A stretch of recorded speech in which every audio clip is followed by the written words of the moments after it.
Seja muito bem-vindo ao nosso podcast. Hoje um episódio fantástico que nós preparamos com muito carinho para trazer um conteúdo que realmente vale a pena, importante e necessário para os dias atuais. Mas antes da gente apresentar a nossa convidada, não poderia jamais deixar de agradecer a Larome Fragrâncias, a nossa querida Karen. Muito obrigado, Karen, por essa parceria, por acreditar nesse projeto da nova versão. E para você que tem uma empresa ou até mesmo que tem o celular e gostaria de uma fragrância exclusiva, procure a Karen que ela vai saber fazer a melhor para você, aquele cheirinho que tem o teu toque, aquele cheirinho que tem a tua essência. Agora sim, vamos começar o nosso episódio. Doutora Isabelle, seja muito bem-vinda a esse podcast. É um prazer ter você aqui e tenho certeza que vai ser um programa incrível de conteúdo e necessário demais para os dias atuais. Muito obrigada pelo convite. Inclusive, eu acho que a Larome vai fazer parte das nossas conversas. Com certeza. E, na verdade, até mesmo antes da gente começar, a gente já estava num super podcast aqui conversando, falando sobre várias coisas, né? Exatamente. Mas antes da gente entrar num assunto tão importante que você vai trazer, eu quero te conhecer, eu quero que as pessoas te conheçam. Então, conta para nós um pouquinho sobre você, sua trajetória, sua formação, quem te inspirou a seguir pela psiquiatria, por favor. Bom, meu nome é Isabelle Chamas, eu sou pós-graduada em psiquiatria e psiquiatria da infância e adolescência. Eu formei na faculdade de Fernandópolis.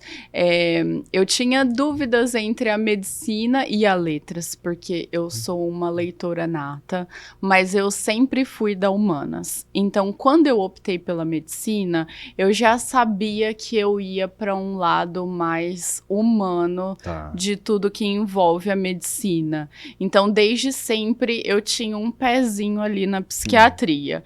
E aí, juntou que eu sou uma pessoa extremamente ansiosa, então para me conhecer eu precisei estudar um pouco mais, mas à medida que foi passando a faculdade, eu fui me apaixonando cada vez mais e eu sempre tive a certeza do que eu queria.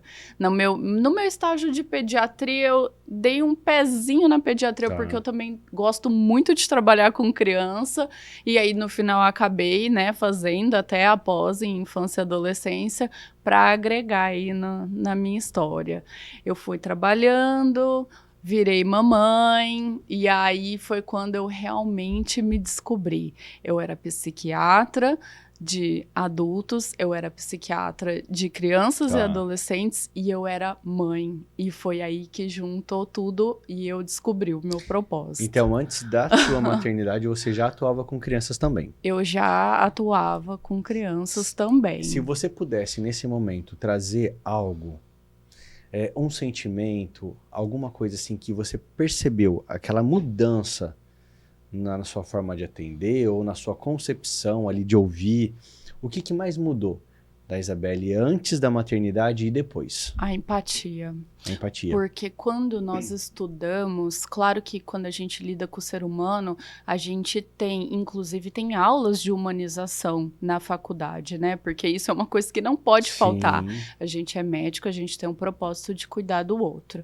Mas só quando eu me tornei mãe que eu entendi o que era viver aquilo. E aí eu comecei sim a enxergar tanto as mães quanto as crianças de uma outra forma. Exato. Não só na teoria, mas na prática eu já estava conseguindo e tô até hoje aprendendo a cada dia. E eu acredito que fica muito mais fácil, porque são muitas coisas que você vivencia no seu dia a dia e você consegue entender de fato o que aquela pessoa, aquela mãe, no caso, está falando para você, né? Inclusive eu e minhas pacientes e as mães dos meus pacientes, a gente compartilha muitas experiências. Certo. Porque às vezes são muitos momentos iguais vividos. Você tá num puerpério, você tem a privação do sono. Eu nunca sabia. Eu entendia que dormir mal fazia mal pro cérebro e pro corpo, mas eu não sabia o que era ter que acordar de 3 em 3 horas para... A prática você não sabia, Exato. Você só tinha o conhecimento. Exato.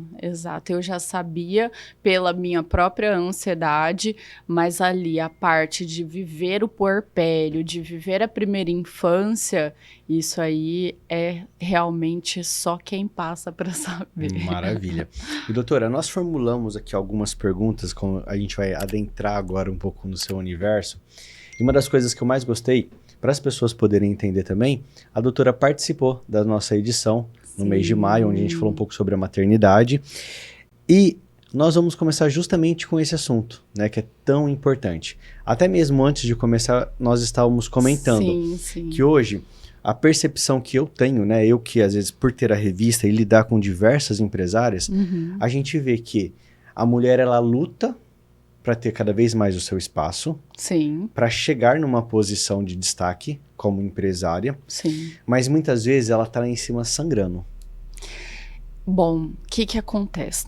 A gente vem de uma geração onde existia o homem que provia, né, que era o provedor da casa, e a mulher que era a cuidadora da casa. Nós queremos trabalhar, eu amo trabalhar, eu quero ficar fora da minha casa. Só que em algumas casas, e eu posso dizer que na maioria das casas, o homem sai para trabalhar, chega em casa e ok. A mulher sai para trabalhar, volta para casa e ela tem os afazeres da casa, ela tem todos os compromissos, principalmente quando tem filhos envolvidos e mais tudo. Então, assim, eu sempre falo que a mulher é um polvo, tem que dar conta de tudo, né? E não é isso que a gente quer. A igualdade não é isso, né? A igualdade é com que dividam tarefas, né? Então, assim, graças a Deus, eu tenho um marido maravilhoso que entende todo o meu conceito, mas a maioria das mulheres não. Então, você tem esse histórico dentro da sua clínica por atender essas mulheres de que continua nessa questão. O marido chega e tá tudo bem, tá tranquilo, vou fazer minhas coisas. E a mulher não, tem que dar conta de tudo, da casa do filho, deixar tudo pronto para amanhã, para a escolinha, como foi o dia, todas essas coisas, né? Quando se envolve filhos, geralmente é a mulher que sabe toda a carteirinha de vacinação, toda a alimentação, todas as vestimentas, qual número que a criança usa, o calçado, o que a criança gosta, o que ela não gosta.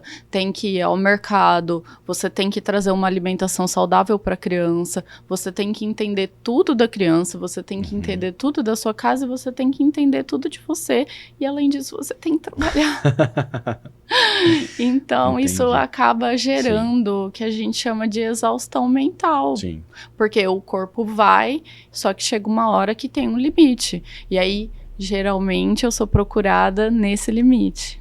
Hora que a coisa realmente já está bem complicada. Exatamente. E eu tenho uma pergunta aqui para fazer, doutora, para a gente falar um pouquinho sobre maternidade e essa sobrecarga, muitas vezes invisível, né? Então aqui, a gente fala muito da maternidade como algo pleno e feliz. As pessoas adoram romantizar a maternidade, né? Eu acho isso incrível. Mas também existe uma carga mental e emocional grande, por sinal, né? Muito. Como que você enxerga esse peso invisível que as mães carregam? Olha, eu vou dar um exemplo pessoal. Eu romantizo o meu filho, mas eu não romantizo a minha maternidade. Eu tive uma gestação com vários problemas físicos, eu tive um parto com várias intercorrências, eu tive um puerpério extremamente doloroso, mas a única coisa que eu pensava era: meu filho nasceu saudável, o meu filho tá bem, o meu filho tá se desenvolvendo. Então, essa mudança já começa desde a gestação. Então, os hormônios da mulher mudam a partir do momento que ela fica grávida, não é só quando o filho nasce. Então, isso já vai mudando, o corpo da mulher muda, a cabeça da mulher muda. Depois nós temos o parto, que é uma coisa invasiva quando se faz uma cesárea, é uma coisa principalmente quando é a primeira viagem. Então tem todas essas mudanças. Chega no puerpério, a amamentação, muitas mulheres com dificuldade de amamentação, a privação de sono, que para mim é o pior de todos, é a privação de sono. Tem as outras mudanças de hormônio, então isso vai gerando um esgotamento mesmo na mulher. Então, É maravilhoso ter filho, quando se quer ter filho e quando você consegue ter essa mentalidade em dia. Quando você tem saúde mental em dia, você consegue lidar com a maternidade de uma forma saudável e florida e romantizada. Mas para isso, necessariamente precisaria de um preparo desde antes, o que não acontece na maioria dos casos, né? Tá. Então, aí a mulher passa por tudo isso, geralmente passa por isso sozinha, então algumas mulheres têm ajuda ali, algumas mães ajudam, algumas sogras ajudam, alguns maridos ajudam, mas toda a maior carga fica para a mãe. Mulher. Fica, então ela vai ficar com uma sensação de esgotamento em alguma parte ali da maternidade. É uma vida que está desenvolvendo além da sua e que você tem que ir cuidando passo a passo. Então é um esgotamento que pode ser causado e é causado com muita frequência. Tá. E aí, falando um pouco sobre isso, até mesmo dando essa continuidade, é justamente a nossa próxima pergunta, sobre culpa e a pressão social que existe, né? Que é gigantesca. Então, assim, a nossa pergunta é, por que ainda existe tanta cobrança para a mulher? Para que ela seja uma mãe perfeita, né? Para que ela seja uma profissional exemplar, uma esposa presente e, no final de tudo, seja tudo isso ao mesmo tempo. Uma mãe polvo. Com vários braços, né? Assim, pra dar conta de tudo. É justamente aquilo que a gente falou. A gente vem de gerações que estão mudando muito. Então, ao mesmo tempo que a gente tá saindo de casa, a gente ainda está em casa. Tá. Então, a gente tem esse dever que está incumbido dentro da sociedade ainda, de que a gente tem que dar conta de tudo. Sim. E é o que a gente vê muitas vezes até nos hospitais. Quando tem uma mãe internada, às vezes tem uma filha junto, um pai internado, a filha junto, um marido internado, a mulher junto. Quando tem os filhos internados, a mãe junto, né? Mas e quando essa mãe fica doente? Quem que acompanha? Né? É isso, é sobre isso. Então, principalmente na maternidade, é uma coisa que eu sempre... Eu vou usando alguns exemplos para a mãe entender o quanto ela deve se cuidar. Tá. Quando a gente está no avião, qual que é a regra que a aeromoça explica pra gente no começo? Primeiro colocar a máscara em si. Você coloca a máscara em você e depois você coloca a máscara em quem tá do lado. Tá. A mãe faz o contrário nas situações da vida. E é isso que nós estávamos falando também um pouco antes, que eu já ia aproveitar o gancho e te perguntar sobre essa questão da mãe, dela colocar o filho sempre em primeiro lugar. Sempre. Né? Não só o filho, tudo em primeiro lugar. Então, e até que ponto isso é sadio realmente ou não? Não é sadio. Não é sadio. O filho, ele é o reflexo do que ele tem em casa.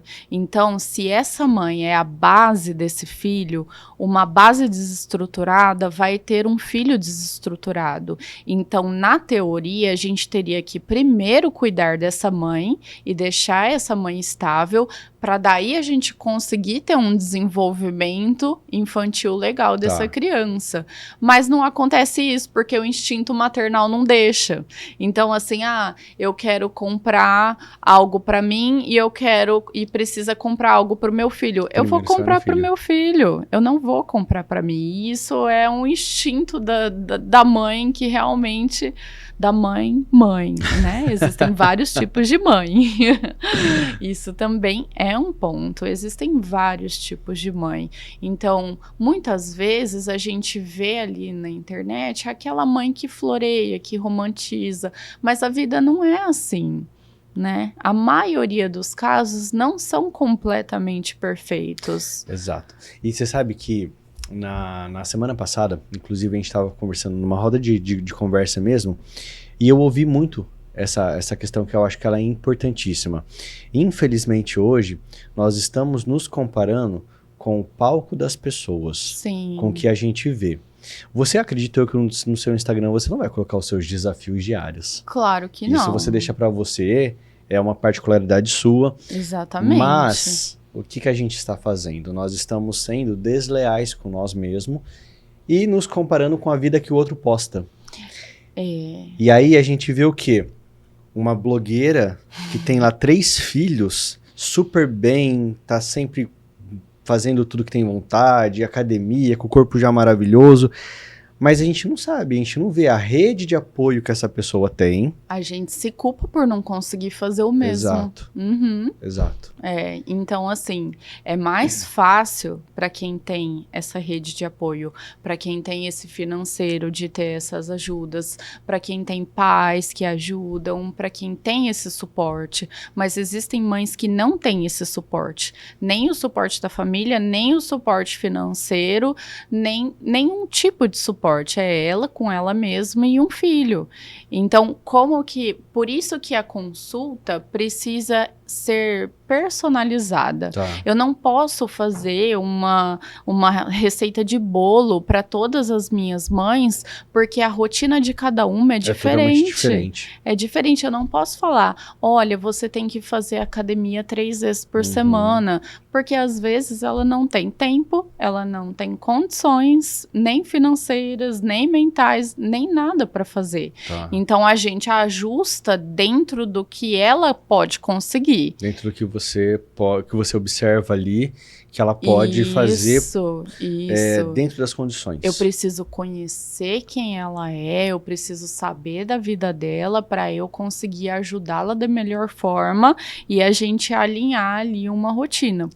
Ter uma rotina é uma das coisas que eu mais falo dentro do meu consultório. A importância de ter uma rotina. Sim. Quem tem filho tem que ter rotina. Quem tem ansiedade tem que ter rotina. Quem tem TDAH, autismo, tem que ter rotina. Então, a rotina está muito incluída ali dentro do meu consultório.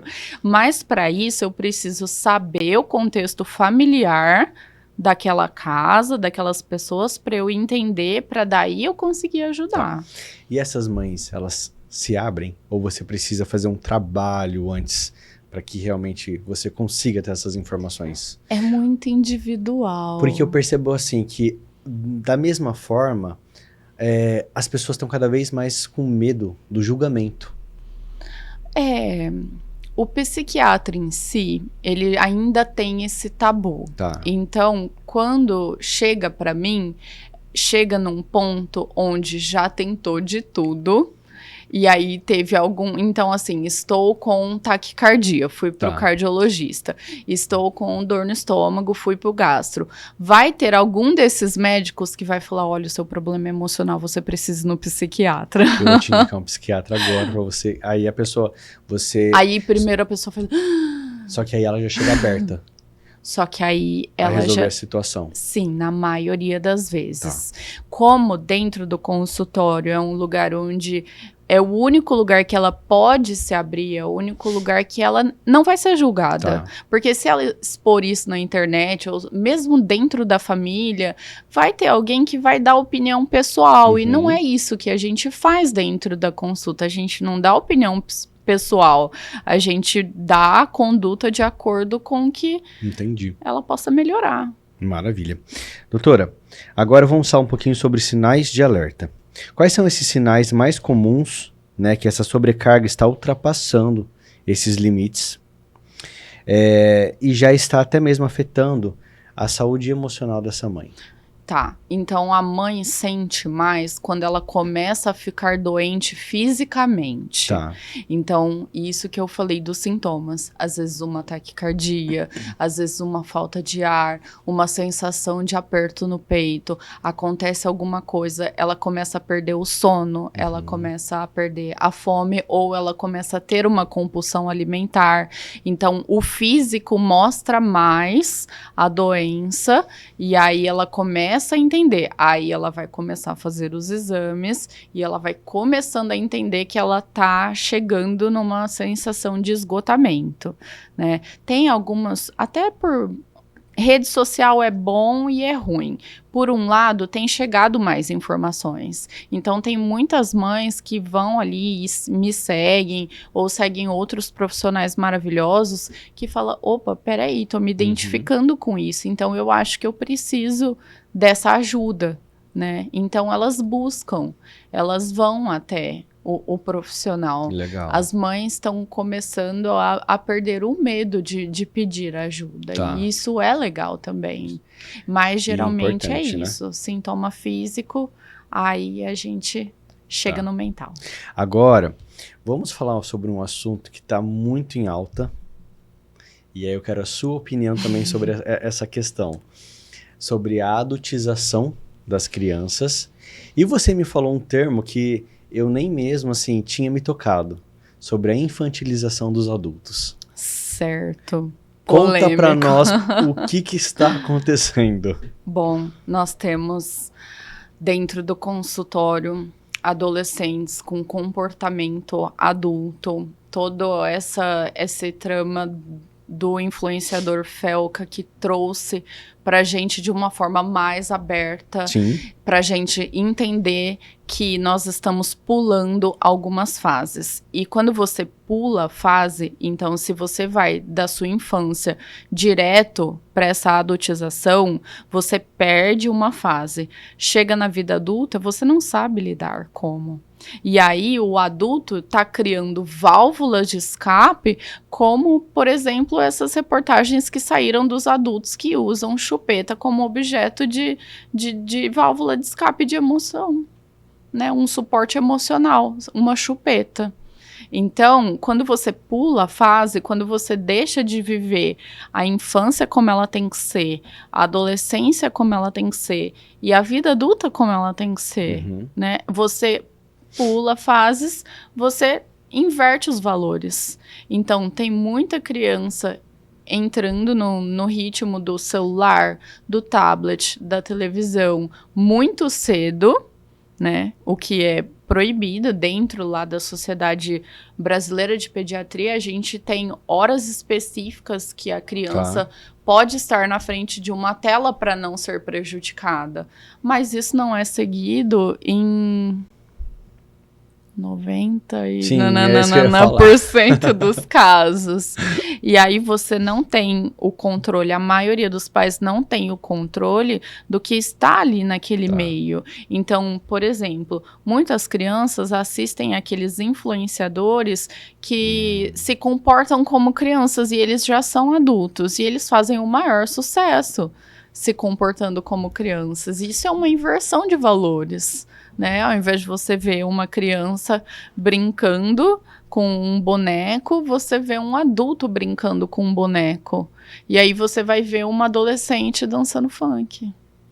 Completamente invertido. E é aí essa pular fases e aí você desestrutura emocionalmente.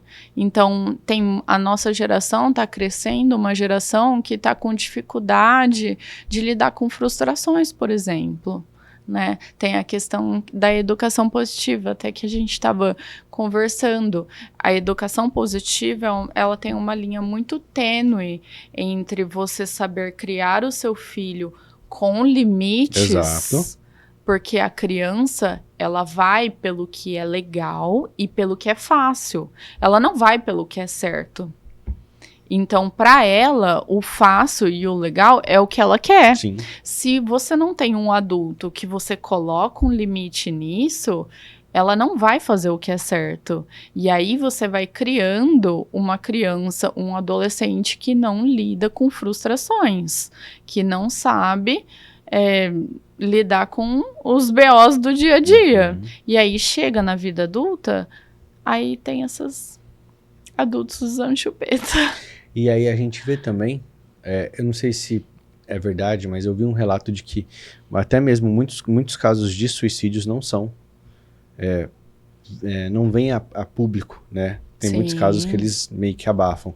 Isso é uma realidade e isso é também um resultado de uma infância mal cuidada, mal observada. Sim, justamente por conta dessa dificuldade deles lidarem com frustrações. Então, hoje em dia, existem muitos adolescentes que praticam a automutilação, com depressão já nessa idade. Então, isso também tem aumentado. Mas, por um lado, tem se procurado mais ajuda. Tá, essa né? conscientização tá acontecendo. Sim, então agora a gente vai entrar no Setembro Amarelo, Tá. que é a campanha para a gente prevenir o suicídio. Dentro do Setembro Amarelo, a gente fala, a gente explica os sinais que você pode perceber. Então, a pessoa que quer aprender com o conteúdo da internet, tem muito conteúdo bom para ser avaliado, né? Você precisa escolher qual caminho você vai. Sim. Se você vai pelo caminho do Labubu ou se você vai pelo caminho do conhecimento. É isso. Mas acontece mesmo. Eu não só trabalho no consultório, eu faço um ambulatório de infância e adolescência pelo SUS. Então eu E você deve ver cada coisa, hein? lido com muitas coisas, muitas coisas. E eu também trabalho num hospital psiquiátrico. Tá, então assim, vamos lá, assim, porque a gente é curioso, a gente quer saber qual que foi o caso que mais te chocou, assim, que você fala assim, eu nunca na minha vida acreditava que eu fosse passar por uma situação dessa, ver algo nesse sentido. Você sabe? Assim, algo assim que você se lembra que você... Eu sei. Tenha te marcado? Eu sei. Inclusive em relação à maternidade. Teve um caso de... Ele já não era mais adolescente, era um adulto jovem, porém ele tinha uma deficiência intelectual e um autismo nível 3 suporte, que é bem difícil de se lidar, de se tratar, de se controlar. E existe uma necessidade de um suporte muito grande quando você tem esses diagnósticos. E uma mãe que... não posso afirmar se ela tinha algum transtorno ou não, porque eu não conhecia a mãe a fundo, mas eu fui substituir uma amiga em um trabalho e eu atendi esse menino, né, esse jovem, com essa mãe, e dentro de toda a pesquisa dessa consulta eu entendi que a mãe estava medicando demais o filho dela, a ponto de eu perceber que talvez ela quisesse induzir alguma coisa no filho mais forte do que deveria ser. Então ela não estava buscando um cuidado, ela estava buscando um sossego. Um alívio ali naquele momento para ela. Exato. Seria um alívio para ela. E eu acionei a equipe, eu falei, eu acho que tem alguma coisa errada.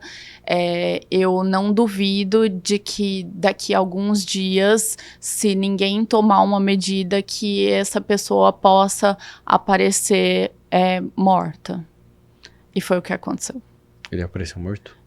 Ele teve uma parada cardíaca um tempo depois. Meu Deus.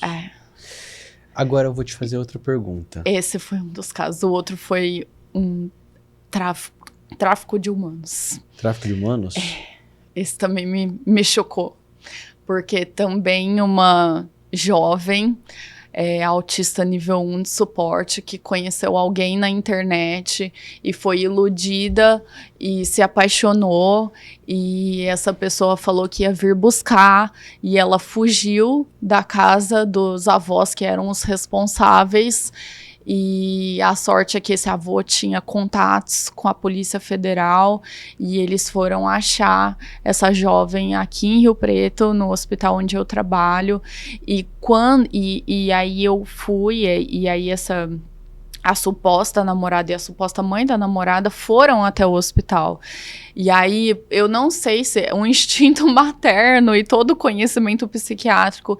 Eu falei, isso não tá certo, isso é tráfico de humanos. Isso com certeza porque eles queriam levar a jovem para fora do país.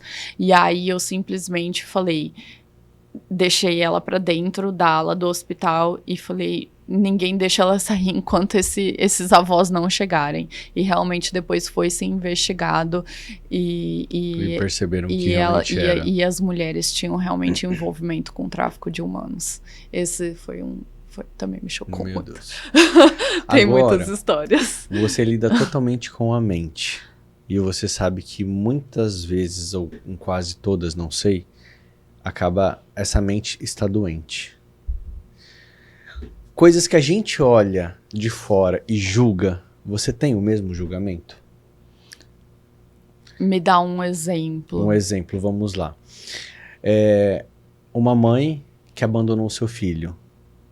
Uma mãe que o filho, ao nascer, deu para alguém, ou em alguns casos piores, igual a gente vê, colocou em saco plástico para o filho morrer.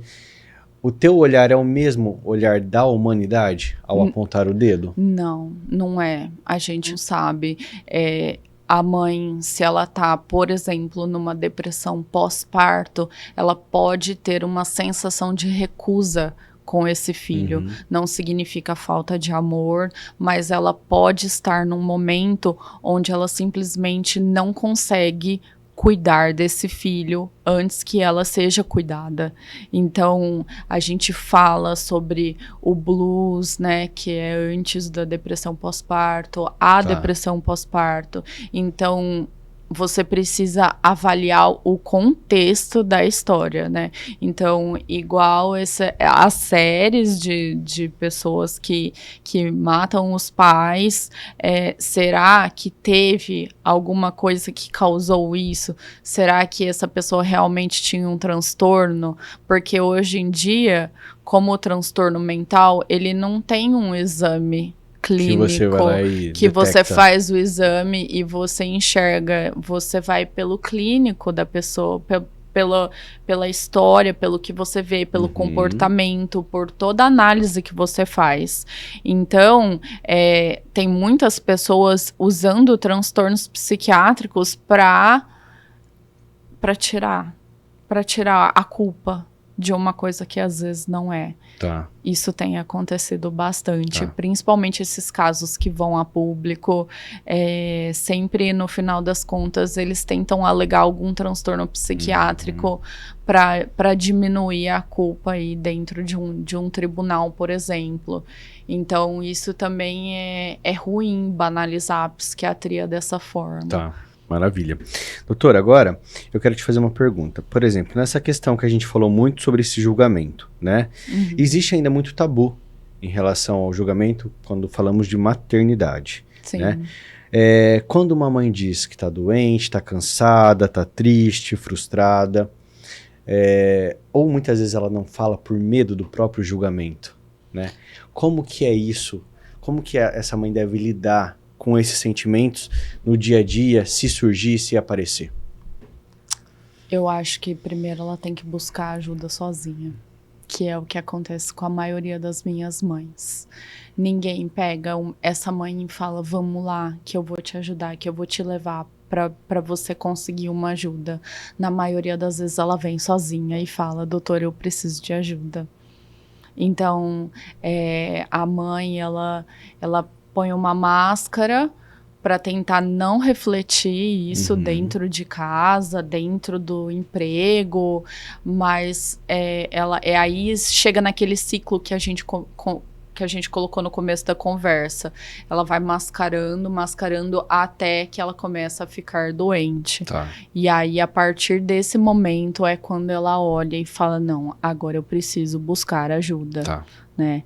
E claro que se existem outras mães, então, por exemplo, a mãe dessa mãe que tá vendo e fala, filha, vamos lá, tá precisando de ajuda, ou muitos bons maridos que dão suporte, bons parceiros, boas parceiras que dão suporte para essa mulher e fala assim, não, vamos lá, vem que eu te ajudo, também acontece, mas acontece menos. Geralmente é a mulher que leva os parceiros, os filhos, os familiares para uma ajuda. Tá, perfeito. Agora, entrando um pouquinho sobre o assunto do autismo, né?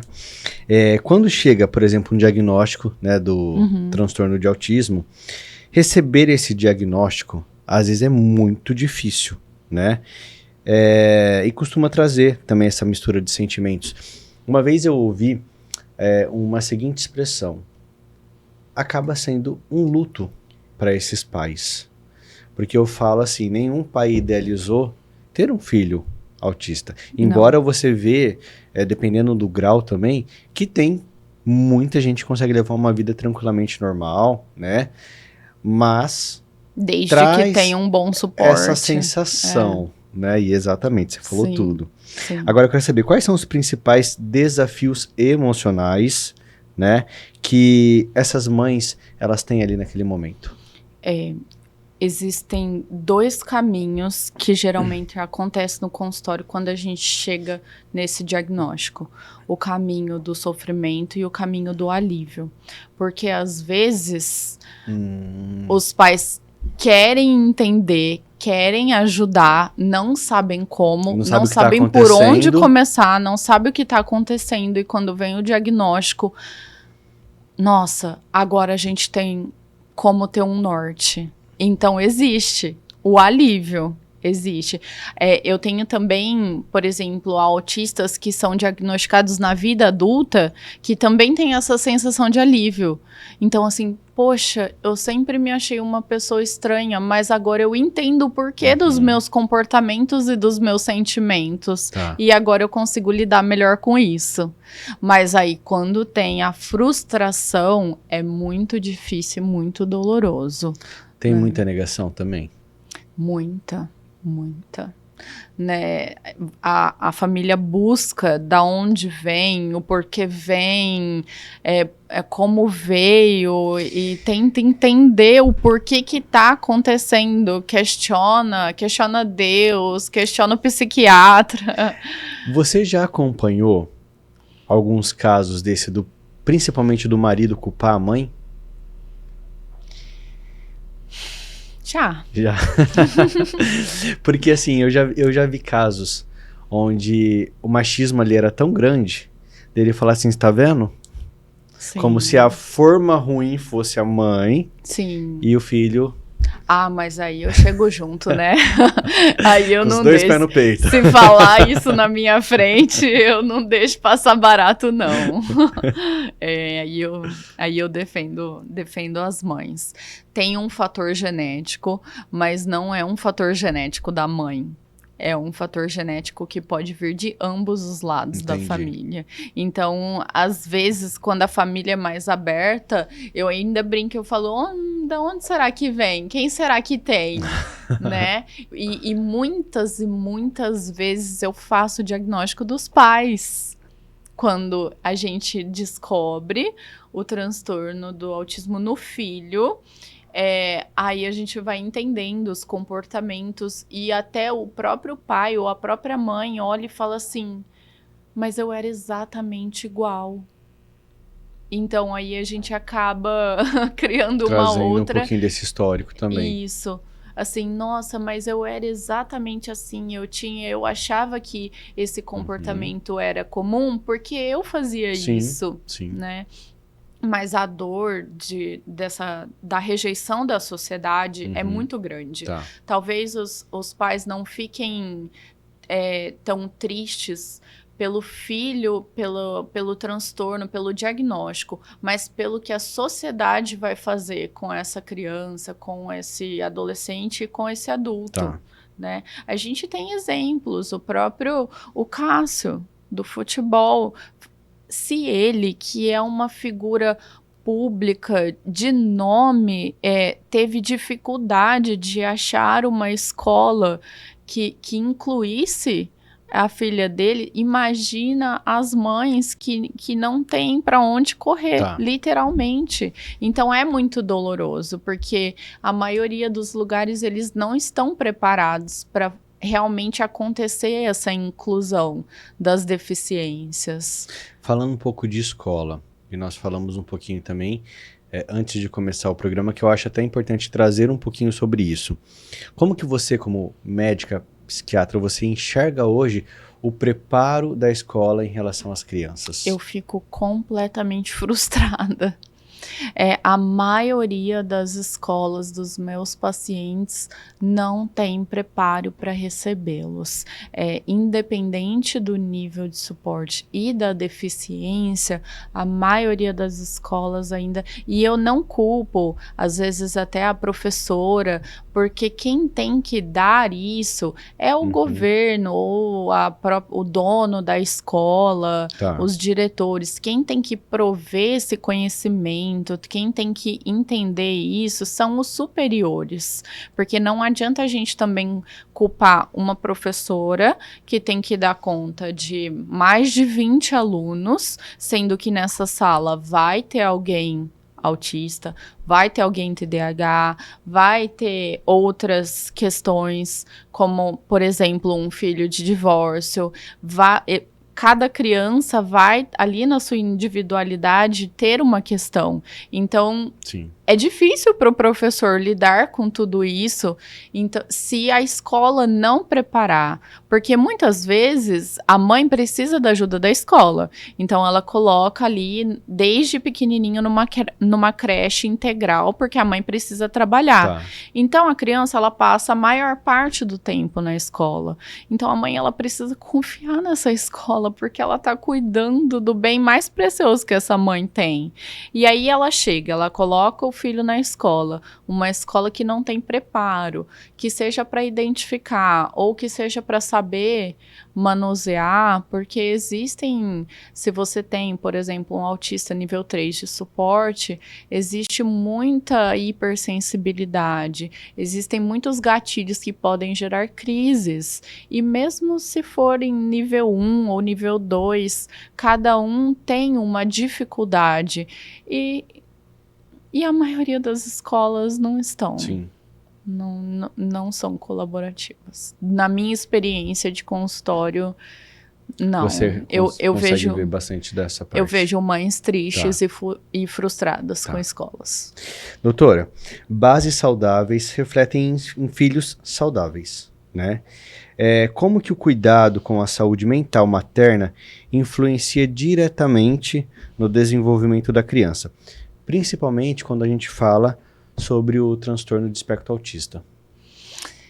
Bom, na sociedade, a mãe faz ao contrário do que deveria ser feito, né? Ela já começa colocando o filho dela como prioridade, até porque dentro do espectro autista, essa criança vai demandar terapias, acompanhamentos e vários suportes que precisam ser realmente dados para essa criança. Certo. Então, todo o tempo que essa mãe tem, ela se dedica ao filho. O que deveria não acontecer, entre aspas. Uma mãe saudável reflete um filho saudável. Aquela mãe que está sempre cansada não vai conseguir prover um filho disposto e alegre. A mãe que tá triste, a mãe que tá esgotada, ela não vai conseguir ter um rendimento, ela vai refletir isso no filho dela. E aí, como que a criança demonstra esse cansaço, esse reflexo? Com irritabilidade, com nervosismo, com alteração de comportamento. Tá. Então, como que a gente faz lá no consultório? A gente cuida da criança e fica de olho na mãe. A gente chama a mãe depois de um lado ou em algum momento separado. Mãe, como que você tá? Aí a gente faz a analogia do aviãozinho. Mãe, coloca a máscara em você primeiro, depois no seu filho. Senão a gente não consegue. Se essa mãe desestrutura, se essa mãe desestabiliza, Tudo a gente não desestabiliza. consegue dar o suporte. Geralmente é a mãe que leva na terapia, é a mãe que leva no acompanhamento médico, é a mãe que segue, né, todos os suportes que tem que ser dados. Se essa mãe tá doente, ela não vai conseguir fazer isso com qualidade. E aí a gente não vai conseguir ter um controle, um desenvolvimento e oferecer tudo que a gente pode oferecer para incluir essas crianças, esses adolescentes. Qual que é o maior medo de uma mãe? É que um filho não seja funcional. A gente luta como mãe para ter um filho funcional. Essa é a nossa batalha do dia a dia. Eu quero que meu filho seja funcional, eu quero que ele consiga se virar com as próprias pernas. Entendeu? Mas para isso a gente precisa de um suporte. Para isso a gente precisa de uma mãe equilibrada. E quais são as dicas da doutora Isabelle? Dicas básicas para essa mãe que hoje se sente cansada, se sente triste, sobrecarregada, esgotada. Bom, generalizando. Tá. Primeira coisa que a mãe deve fazer é organizar a rotina. Como ela tem muitos afazeres, ela precisa tirar tudo que está dentro da mente dela e colocar isso no papel. Porque quando a gente está ansioso, a gente não pensa direito. Então, você pode organizar a rotina sua, do seu filho, da sua família e deixar tudo isso escrito no papel. Tá. Isso é uma dica básica que todo mundo no meu consultório escuta. Outras dicas, de preferência, oferecer uma alimentação saudável para a família toda. Dentro do consultório, a gente tem a regrinha do C. Qual seria a regrinha do C? Tudo que começa com C pode estimular de uma forma errada. Então, temos que evitar. Vai, fala uma coisa que começa com C. Meu Deus. Café. Café, chocolate. Chocolate, Coca-Cola, no caso do adulto, cerveja, cigarro. Então a gente faz a brincadeirinha, tem paciente que fica muito bravo com a regra do C, mas faz sentido. Tá. Então evitar todos os estímulos errados, porque o café em si demora 7 horas para sair do nosso corpo. Certo? Se a gente toma café 3 horas da tarde, ele vai sair 10 horas da noite. E aí isso pode afetar no nosso sono, que já vai para o nosso próximo tópico. Tá. A gente precisa de um sono de qualidade, tanto os adultos quanto as crianças. Sim. A gente precisa fazer a higiene do sono. Tem um C que você não falou, O quê? que ele é importantíssimo. Celular. Celular, perfeito. Tá vendo? Funciona muito. Aí eu tenho um paciente assim, cenoura, eu não. Não. Então, funciona. A higiene do sono são algumas práticas que a gente faz ali 1 horinha antes da gente dormir, para a gente conseguir promover um sono de qualidade. Inclusive, né, você falou da Larome, a aromaterapia é algo que eu uso muito para as minhas crianças e para os meus adultos. E é uma ajuda tão simples e que faz tanta diferença nas nossas vidas, porque como que você fica quando você dorme mal? O seu dia seguinte, você rende? Não, nada. Nada, nem eu. Fica irritado, não vê a hora do dia acabar. Se nós adultos nos sentimos assim, você imagina uma criança. E dentro do espectro autista, uma das maiores dificuldades é realmente a do sono. Então é uma coisa que a gente tem que cuidar com muito carinho. Tá. O sono de todo mundo, tá? Outra coisa básica, atividade física. Não tem dinheiro para pagar uma academia? Vai andar no quarteirão. Fazer uma caminhada. Vai fazer uma caminhada. Para a gente considerar terapêutico, precisa ser pelo menos 3 vezes na semana. Tá. A gente fala ali de em torno de 150 minutos por semana.